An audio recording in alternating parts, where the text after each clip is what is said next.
he gave a few other examples.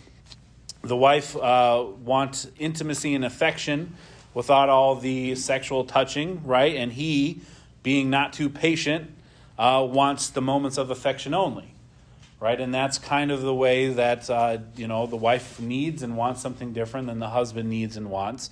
But we have to understand it's a two-way street, right? It's a two-way street. There has to be give and take. If we go again to our verse that we've stuck with and started with and read every time, Ephesians 5:33, nevertheless, let every one of you in particular so love his wife, even as himself, and the wife see that she reverence her husband. Again, these are commands that the Lord gives to us as a husband and as a wife.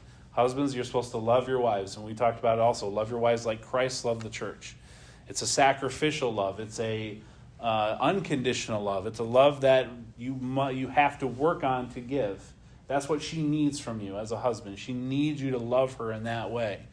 And wives, God commands you to reverence or respect your husband. Your husband needs your admiration. He needs your respect. He needs your view of him to look up to him, to give him that respect that he needs more than anything else. Not to say that the wife doesn't need respect, because she does, and not to say the husband doesn't need love, because he does as well. But these are the two primary factors of what a husband and a wife needs. So again, it's a two-way street when it comes to this. Another statement he made, just as he, the husband, should minister to your spirit, right, with communication, with love, with affection, to have access to your body, so too you should minister to his body if you want access to his spirit. Okay, so, I mean, it can be uncomfortable to talk about these things, and I think we're all adult enough to understand where we're coming from. What we're talking about without, again, getting crude. But if the husband and wife, they view this part of marriage differently, right? And they both need different things in this aspect of their marriage. And in this area, we're doing chairs, so we're talking about the wife's response for the husband and understanding what the husband needs. We went through couples, and all that ties in also to what the wife needs. The wife needs that communication. She needs that openness. She needs that discussion. That's the love that she feels from you as a husband. And if you're not giving that to her, it's going to be really hard for you to walk in and expect something physically if you've not been giving emotionally and mentally to her as well. It's not something that just snap your finger and it happens, right? She needs that from you. But wives, your husband needs the physicality part of it. He does. He's been made that way. God made him that way. Intimacy for a man is just a symbol of something that's deeper for him and his need that's deeper, and that's the deep need of respect that he has. The physical intimacy, the act, the moments, the time, all that is just a symbol for what he really needs from you deeply, and that's the respect that he needs from you. By way of analogy, a wife needs emotional release through talking, right? The discussions, the deep feelings and the future and how the relationship's going. And we talked about this during our couples acronym. The wife needs to keep the relationship updated. And she does that by talking about it. She talks about how you're feeling, how she's feeling, how the relationship is going. And it's a constant thing. That's why your wife likes to talk to you daily. That's why she likes to have conversations with you that are more than just top level, right? Well, how the kids are, how work was, but how you're feeling, how you are doing together as a couple. Those are things that the wife needs and feels love that way. And the husband, we talked about this before too. He doesn't always need that, right? We talked last week about that shoulder-to-shoulder companionship, the friendship that a husband needs. Sometimes he needs you just to hang out with him. Just to sit next to him and watch a ball game. Just to sit out in the garage while he works on the car or does something in the garage. Just to hang out, just to go on a drive. Just to go on a walk. And not talk about everything. But just hang out and just be quiet. A husband needs that from his wife. That friendship part of that relationship the husband needs. So we know the needs are different. And we know what those needs are. And again, that ties into continuing where this goes with the intimacy. When that emotional release is met from a wife or to a wife, she feels loved, right? When you as a husband listen and open up and are transparent and have those discussions, and she is able to emotionally be released and talk and feel fulfilled, she feels loved by her husband, right? A husband neglecting that time with her, that openness, or a husband clamming up and not giving that to her, right, shows that he does not care, right? Shows that he doesn't have the time or is not interested, and thereby she won't feel loved if a husband treats her that way, right? If you as a husband, and wives, if a husband to you would just not give you that opportunity and not give you those discussions and not have that time that you need, you'll feel like he doesn't care. He's not interested in what you're feeling or what you're thinking. You'll feel unloved. But now a wife neglecting the needs of a husband in this area gives the husband that same feeling, right? Again, he doesn't need the deep conversations to feel loved. He knows you love him, right? We've talked about that before. But the wife neglecting the husband needs in this area shows that maybe she doesn't care, and then he doesn't feel respected, right? And you would not maybe think of it that way, that the husband would feel disrespected or unrespected by not having his needs met in that area. But and he may not even think that way, right? As a man, he may not feel, well, if you're withholding something from me, that I feel disrespected. But that is indeed what's happening, and why that becomes a contentious place if we're not careful. So just as you don't want your husband withholding deep conversations, connecting, openness from you as a wife, you have to be careful about withholding things from him that he needs, right? And it's not just the physical part of it, it's the way God made him. And we'll get to a couple verses here that show that that's how God made us. So 2 key things to understanding your husband in this area, okay? And again, I'm not an expert in this, but I've been reading his book, and again, this man has a lot of history, a lot of experience here. So I'm taking some of his things and then what the Bible says, and it's helped me. It's helped my wife and I. So hopefully it'll help you. And it's, again, I hope you, and I think you all know this. It's not me that's up here saying I know all these things. It's just me trying to portray something that I've learned. So 2 keys to understanding your husband. Number 1, realize his sexuality is much different than yours. Pretty simple, right? But you have to understand that. Go to Proverbs chapter 5. Proverbs chapter 5.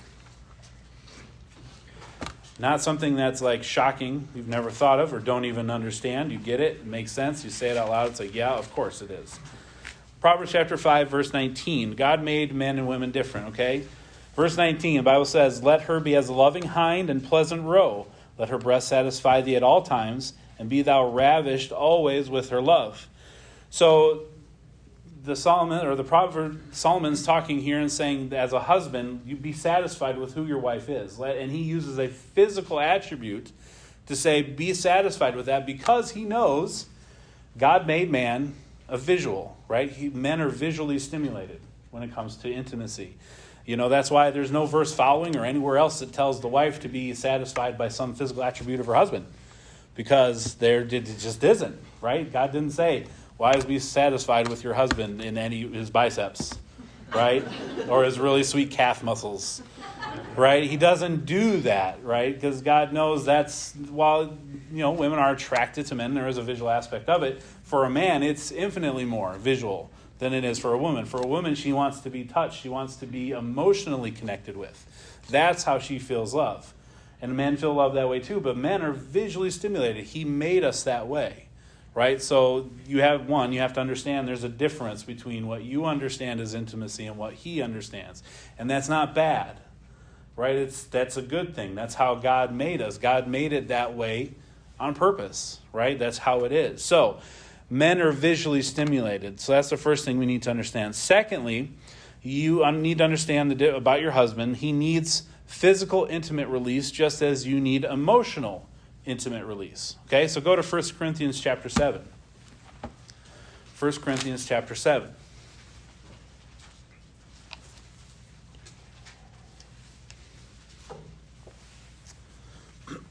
And drop down to verse number 5.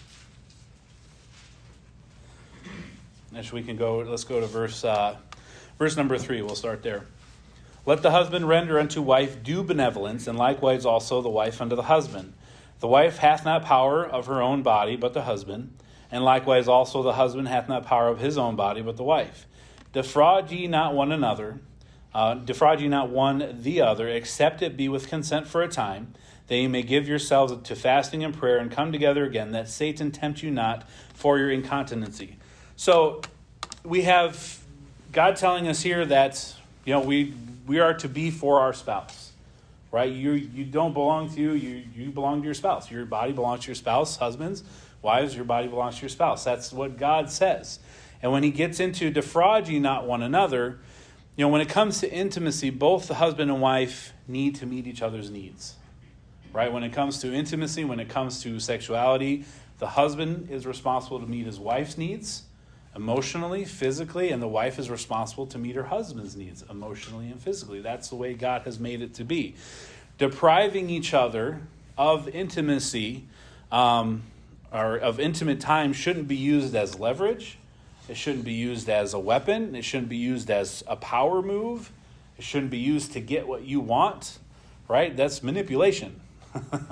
And this is your spouse. This is the one person you love and are closest to more than anyone else on this planet. Your spouse, your husband. Do not deprive or do not defraud you one another. Then that verse is saying don't keep it from each other to prove a point, unless you're going to do it if you're going to fast and pray and you want God's attention, right? You want to show God you're serious about something, and you stop for a while to get God, to show God how serious you are, pray and fast about something. But he's saying don't prevent you from doing that. Just don't defraud each other in this area. It's not a good thing to do. A lot of times, though, it is used as a weapon. It's used as a bargaining chip, right? It's used as a power move. And if we as Christians are taking the world's view of sexuality, that's what the world says.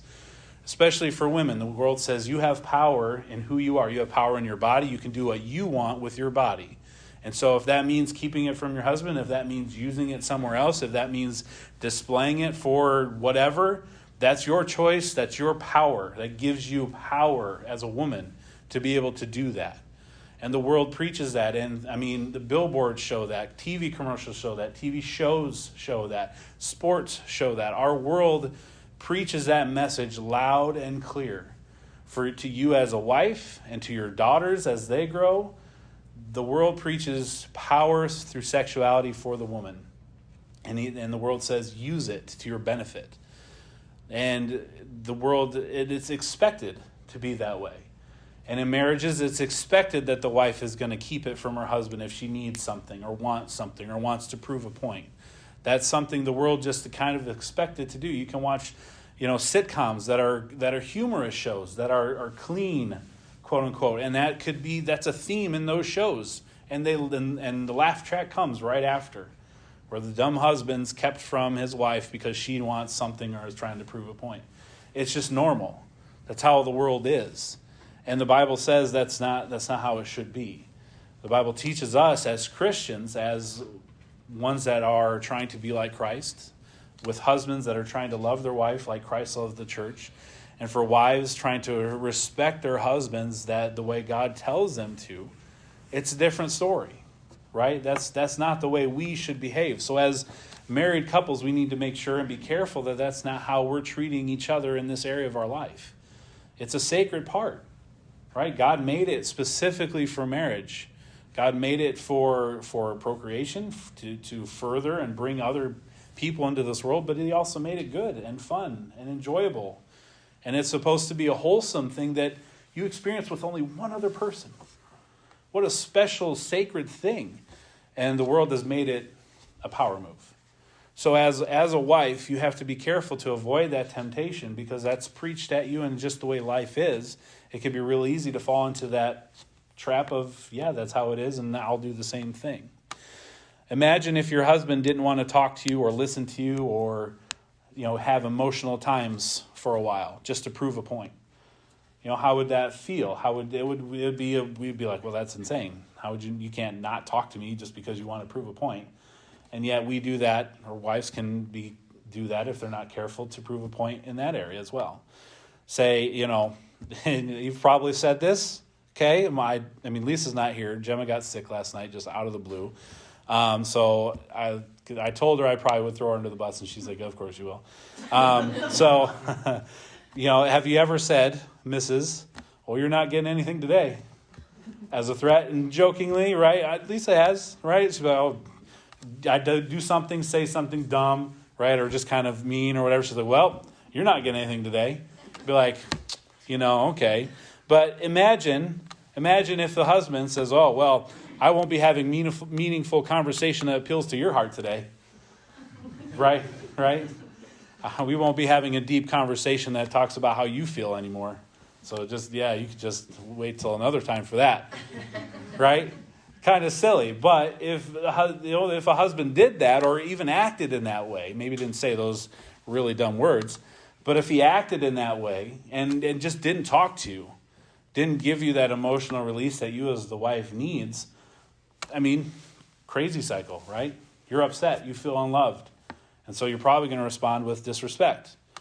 But when you say those things to your husband, or that's the way it is, or he feels that, or that's just kind of the way it goes sometimes, you're asking to be on the crazy cycle because you're treating him with a disrespect, and he's going to come back with unlove if he's not careful, right? So it's how we treat that. Some wives want their emotional needs met after marriage, but somehow might lose sight of their husband's needs. Right? When you expect your husband to meet your emotional needs. And we've talked about that for weeks on end. And how the husband's responsible to do that. We're supposed to be open and close to them and understanding and loyal and esteem them. That's our responsibility. And a wife expects that. But sometimes a wife can lose perspective on her husband's needs. And you view the relationship as you are, as a woman, and look at your emotional love, and you want to meet his emotional love and his needs emotionally. Right? You want to give him his authority, and that even feels emotional to you. But when it gets down to the actual physical part of it, women might have a hard time seeing that as something that a husband needs. And in a way that just like you need the emotional closeness, he needs the physical closeness. We're made that way, and that's how he operates. That's how he functions, right? Remember, we want to be on the energizing cycle. Give what your spouse needs, and a good-willed spouse, right, will be energized and respond with what you need, right? If a wife is treating her husband with respect and giving him respect in this area of intimacy, he's most likely a good-willed husband that's been sitting in this class and reading his Bible and wanting to live for the Lord is going to respond in a way of love as well.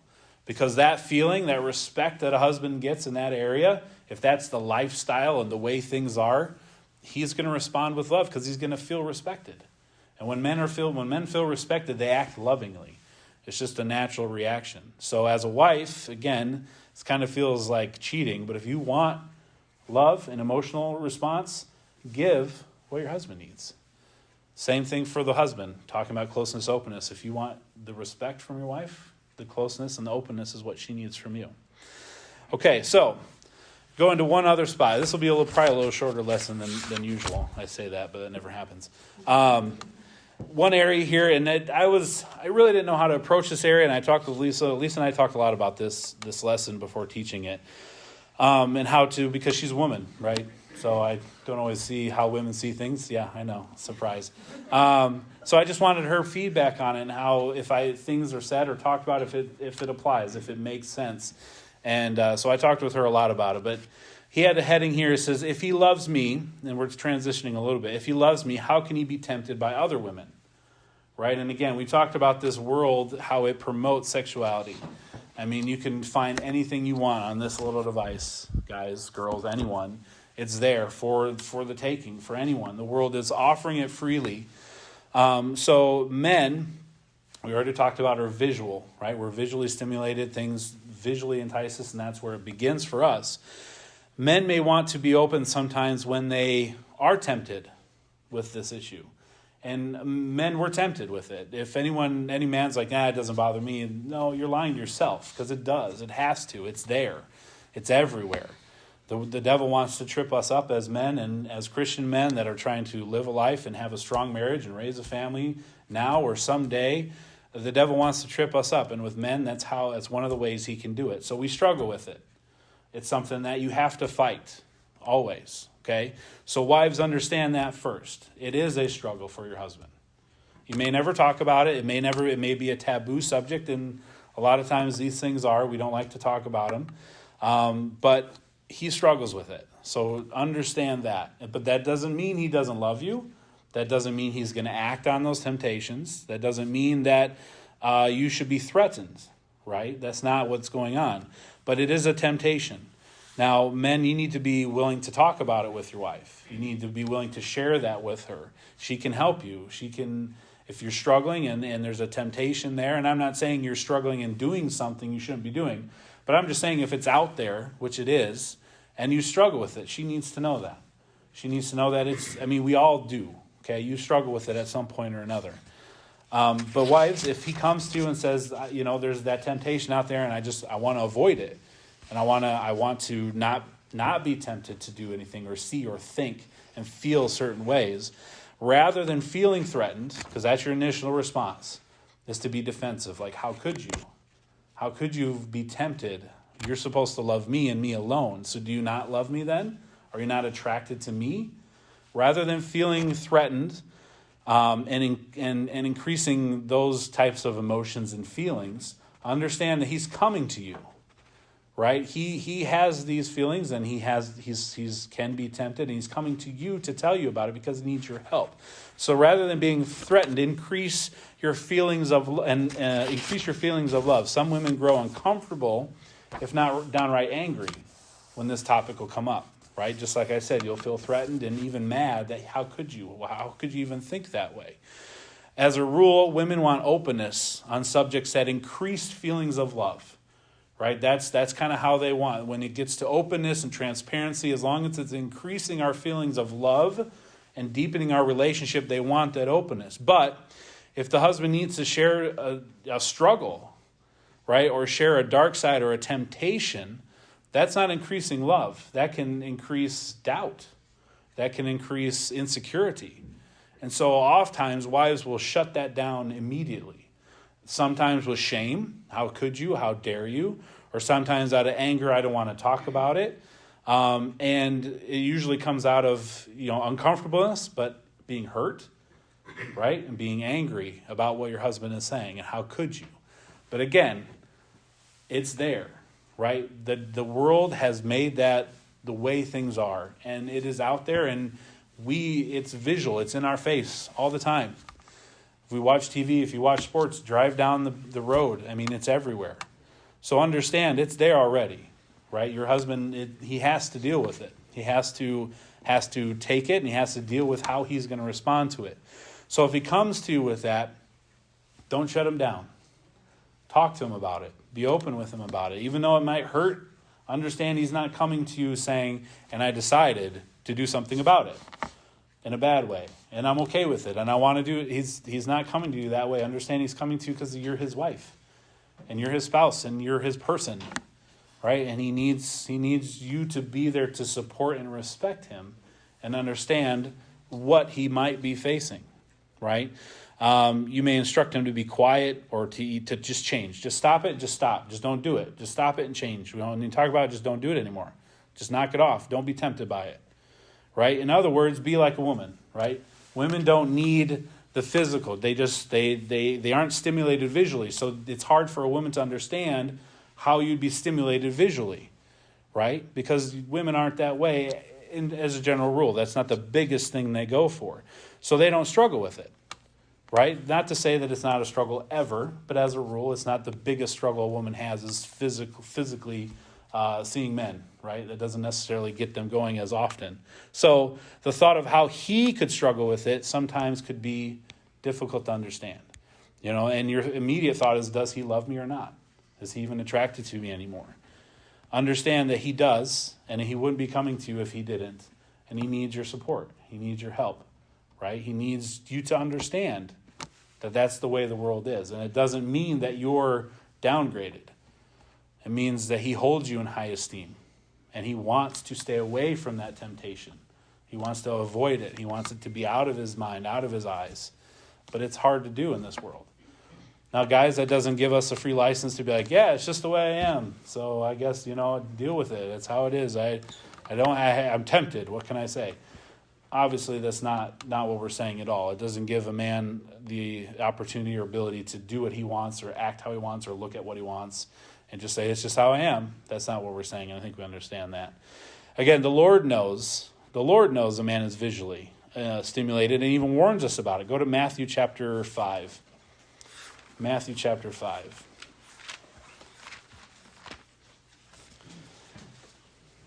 And all these warnings and these admonitions here are from a man that has seen dozens and dozens, if not hundreds, of couples struggle with the same thing and tried to help them in ways that he has helped them. So Matthew chapter 5, verse number 28. This is Jesus talking, okay? Let's start at verse 27. It says, "Ye have heard that it was said of them of old time, Thou shalt not commit adultery. But I say unto you that whosoever looketh on a woman to lust after her hath committed adultery with her already in his heart." So we use this verse often for men, towards men, saying, watch what you see, watch what you do, because just looking at a woman and lusting after her, you're committing adultery in your heart already. And we use that verse in that way, and that is how it's used.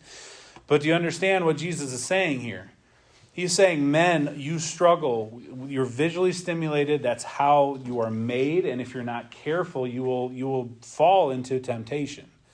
He's saying that to the man. Again, there's no verse in the Bible telling the woman to be careful about being visually stimulated, right? It doesn't exist, but it's there for the man. So as a wife, you have to understand, even Jesus knew, not even, God knows that men are made that way, and God knows that men struggle with that, and God knows that men are visually stimulated, and they need to be careful about it. So if you are approached by your husband and saying he needs help with that, and you go, how could you? Do you even love me? And get that feeling of betrayal and low self-esteem and that he doesn't love you and isn't attracted to you anymore, is off base, because that's not the case. Because God isn't surprised that men struggle with it. So you as his wife, you can't be surprised by it. You have to be there to support him for it, right? You have to understand that's how God made him. Again, that doesn't give us a free rein to do and say and act how we want as the man, but the husband needs his wife's understanding. That's respect. He needs his wife understanding of the struggle and be willing to talk and let him talk about it without being in the doghouse now, right? Let him be able to tell you what he's feeling without, well, now he's in trouble, he's bad, and shame him for just being a man, right? Again, walking that line of saying it's not okay to just be a man and indulge, but it's okay to be a man and just be a man and have those struggles and have those things approach you. If he gets in trouble, quote unquote, he's not going to bring it up anymore, right? If he gets in trouble or he gets shut down, don't be surprised if you never hear about it again. That doesn't mean it went away, but that means he's not going to come to you about it, because why would you? Why would he? He's in trouble for it, but it's just life, okay? It's not an excuse, again, for men to just be a red-blooded man, and that's how he is. No, not at all. God says it's a sin. He says you commit adultery if you lust with your eyes. So it's very, very clear on how God feels about it. But again, wives, you have to be work to understand, and that's hard to do. It's going to take effort, because it's not going to be a natural first response emotion you're going to have to him talking about that. Being open to reality of what struggles a man can have will only draw you closer together. Giving him that respect and understanding and being open with struggles he has. And men, you have to be open with the struggles you have. Oftentimes we won't, because we don't want to get in trouble. We're afraid we're going to hurt our wife's feelings. We're afraid we're going to make her feel inferior because of something that triggered you visually, because of a billboard or a TV advertisement or a movie. And that's why we have to be careful about what we watch, right? It's there. We talked about it already. The devil has done everything he can to try to trip us up in that area. So men, oftentimes we won't talk about it because we don't want to get in trouble, or we don't want to make our wives feel bad, or we don't want to hurt their feelings. Again, now we are cordoning off parts of our lives, and we are not open with our spouse. We are keeping things back. We've got walls up, and that's just going to lead to more issues. So we have to be careful as men to not do that. But wives, you have to be open and understanding if he does come to you, so he feels like he can. Right? It's not just him doing what he needs to do. It's her doing what she needs to do. Both of you have to do what's best for each other, and that takes effort, especially in areas of in this part of our marriage, this intimacy. So I'll finish up with just a couple of statements. You show him respect when you respond to him physically. Simple, but true. Don't defraud one another. You show him respect when you respond to him physically. You show him respect when you understand his intimacy needs are not like your own. They're different, and you have to understand that. You show him respect when you acknowledge the temptations without fearing he will be unfaithful and without shaming him. Be open. Talk about it. Be transparent. You show him respect when you don't try to make him open up verbally by withholding physical intimacy. Right? Again, not using intimacy as a bargaining chip or a power move. You show him respect by not making him do that in order to not defraud one another. And that goes right back to responding to him physically, the very first one. So hopefully it's been helpful. There's more I suggest, and we finished up our acronyms, right? So it's like, oh, we're done. We're just going to end on that weird, awkward note. No. There's a couple other chapters left that kind of sum everything up again, bow tie, and then go on to another cycle. There's one more cycle that he has at the end of the book. So we probably got 2, maybe 3 more weeks in this series. But it all goes back to treating your spouse with the thing he or she needs the most. And as Christians, right, trying to please Jesus, trying to have a marriage that honors him, it rests on your shoulders to be the one. Not, again, wait for him to do it, then I will, or not wait for her to do it, then I will, but for you, the individual part of the marriage, to be the one that gives, to be the one that acts in love, to be the one that acts in respect, to start that energizing cycle. It lands on your shoulders. And if both of you view your marriage that way, then you'll be on the energizing cycle. And it'll spin, and it'll be profitable. It'll be fulfilling, right? Not to say you won't have fights, not to say you won't have disagreements. But if you're both on the energizing cycle and looking out for the needs of the other, your marriage will be fulfilling. And that's what we all want. We all want a fulfilling marriage, a marriage that is that's peaceful, that fills the desires and the needs that you have, that give you a partner, a lover, a friend, a bond, a camaraderie that no other human on this earth has with you. That's the goal. But in order to do that, we have to be for our spouse. So, all right, I will pray and then...